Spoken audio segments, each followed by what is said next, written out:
What are we doing, Jonathan? I don't know, you tell me. I don't know. You said you wanted to show me your new test pipes. Anyways, welcome back to the videos. Guys, this week we are going to work on taking the transmission out of that car and also tell you guys and show you guys what I have ordered, because we have some new stuff on the way to help finish and complete the 6-speed swap. So stick around for that, and we're going to show off Jonathan's car now because he got some new exhaust stuff. And also, if you're just now checking into the channel, consider subscribing because I'm trying to grow this channel. Thank you. Okay, back to the video.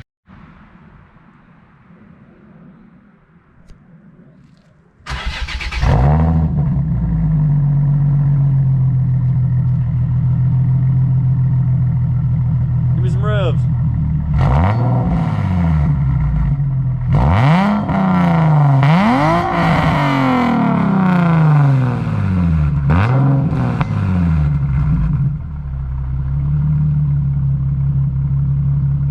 Maybe we'll see Jared. When your brother is a state trooper. Woo, wheel spin.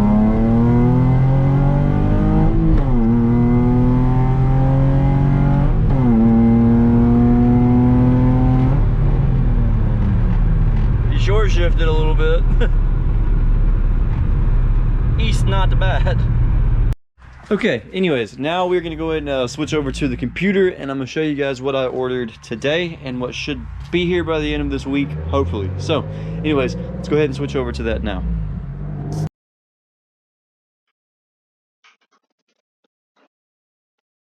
All right, what is up, guys? Today we are on the PC. So let's see, I'm here today to show you what I have purchased. We still haven't gotten the transmission out of the car just yet, so I'm putting this in here to artificially increase the length of the video, so I'm sorry. But I'm gonna go ahead and show you guys what I purchased in the meantime before we get this transmission out. So for one, seeing as how my car is a 2001 model car, it did not come with a manual option. The manual option wasn't allowed until 2002. So I need a custom pedal setup, and I need to drill my firewall for the clutch master as well. And so this is a kit for that. This is a clutch pedal, and this is also including the master cylinder as well. I believe this one uses the master cylinder from a Toyota Celica, and it'll work for the IS300 as well. So anyways, we've just purchased this. This should be here this following week, and then this also should hopefully be here by the end of the following week, if not next week after that. But we should have the new transmission hopefully in there before that. So I believe this is the last piece of the puzzle that we need, but I just in fact purchased a drive shaft for the CD009 swap into the IS300. I paid a little bit extra and got the aluminum option just for the lighter weight. I have a steel custom drive shaft in mind currently for the A340 transmission. That entire setup will be for sale, so if you want an A340 transmission or a drive shaft on the cheap to use it in an IS300, hit me up, because I will be selling that stuff for like $100 a piece, so $200, and you have a transmission and drive shaft for that. Yeah, so this is what we purchased. This stuff should be here within a week to a week and a half, and we should hopefully have some more progress on the car before then. So anyways, back to the camera, and I'll see you guys later. Alright, what is up, guys? It is 9 o'clock in the morning. It is a cold day today here. It is 32. So we're going to make a sandwich for breakfast. Got my little heater on. It is pretty cold outside. Going to make a sandwich, and then we're going to get started on getting this transmission out. And so today we are going to try and take off the cross member, drive shaft, lower the transmission down, and then that'll give us access to the bolts. And that is the plan today, is to try to get as much done as possible as toward getting that transmission out of the car. Real ones know when you make a sandwich, gotta toast the bread. Gotta toast the bread. What up, booger? You want a sandwich? What you doing, buddy? Hey, dude. That's the homie booger. Okay, so we have the IS300 jacked up. Got a little space heater right here, tarp set down. So we're gonna go ahead and start taking stuff off. So first thing we're gonna probably do is have to get this drive shaft unhooked and disconnected. And if I get far enough with getting the transmission ready to come out, then I'm gonna go ahead and just take the drive shaft out completely. But I'm not gonna worry about the tail end section of it right now, because I'm just mainly worried about getting it to where this transmission can come out. So I don't think I'm gonna get the transmission actually pulled today, but I need to go ahead and get the torque converter bolts out. I need to get the cross member unbolted and the drive shaft undone. And then I need to, let's see, disconnect the transmission lines as well. So yeah, that is what we're doing today, guys. That is the plan. And go ahead and get all that stuff ready, so that way whenever I have another person over here, I can just take those 8 or 10, however many it is, bolts that hold the transmission in, take them out, and then just drop the transmission and drag it out from under the car. So that's the plan. And yeah, so stick around, guys, and I'll show you guys how difficult it is to remove a transmission by yourself. So stick around. Whew. All right, so it's not really so much the cold that's so bad, it's just damn wind, man. It comes in from everywhere and just cuts through you. But anyways, check this out, guys. We have the drive shaft bolts disconnected. Drive shaft is kind of dangling over there. And then I also disconnected the linkage between the transmission and the actual automatic shifter inside the car. So now I need to take the torque converter bolts out. And so to do that, I'm gonna have to have one ratchet on the crank under there, so that way while I'm under the car, I can spin the crank to get the torque converter to align and spin it, so that way I get access to every single one of the bolts. So if you don't know what I'm talking about, you take one of the bolts out in the little service window of the transmission at the bottom, spin the crank to get the next bolt, take it out, spin the crank, take the next bolt out, spin the crank. There are 6 bolts in total, and once you take those out, then the actual transmission drive, like the torque converter, is disconnected from the actual transmission, and you'll be able to take it all out. So once I get the torque converter disconnected, all we gotta do now is just zap the bell housing bolts out and drop the actual transmission. But like I said, not sure if I'm gonna get to that today or not.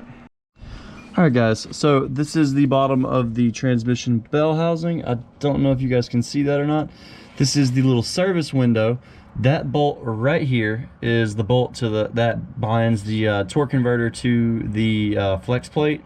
And so you need to get these out before the transmission will actually come off of the motor.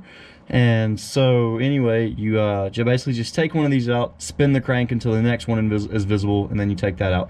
This is the last one I have to get out. And if you're a jackass like me and just reassembled this transmission 6 months ago with fresh Loctite, and these bolts don't want to come out, then an easy hack for this is to slide an open end like tube over the end of your wrench, and it'll basically act as a breaker bar, because if you're like me and you're doing this on the ground, your breaker bar won't actually fit under here. So I'll show you guys that next, what tools I was using to get this done. Okay, so I couldn't really fit my breaker bar down there at the right angle, and don't ask me how this was able to fit, but I was able to bend this and get a better grip on this, a lot better than I could the breaker bar. But basically you just slip this over the breaker bar like that, all the way down the ratchet, not breaker bar, and you just turn on this like it's a breaker bar. So this is actually probably a lot more common than people think, because this is actually the handle of my jack. So everybody probably has one of these laying around somewhere if you have tools to work on your car. So always a good little tip to know, just in case you don't have a breaker bar, or you can't fit your breaker bar, or just something and you just need some help getting a non-persuasive bolt off. So anyways, I went ahead and disconnected the starter cable and unplugged the starter. I unplugged the connections on the transmission.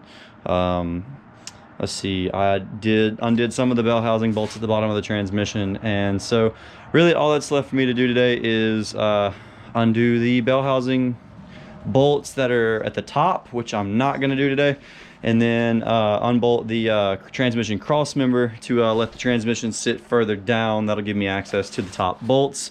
So that is what I'm about to do now, is going to go ahead and disconnect the cross member, and then I'll wait for Jonathan or Taylor to be off this week, and we will go ahead and disconnect the transmission. So stick around, guys. Whew.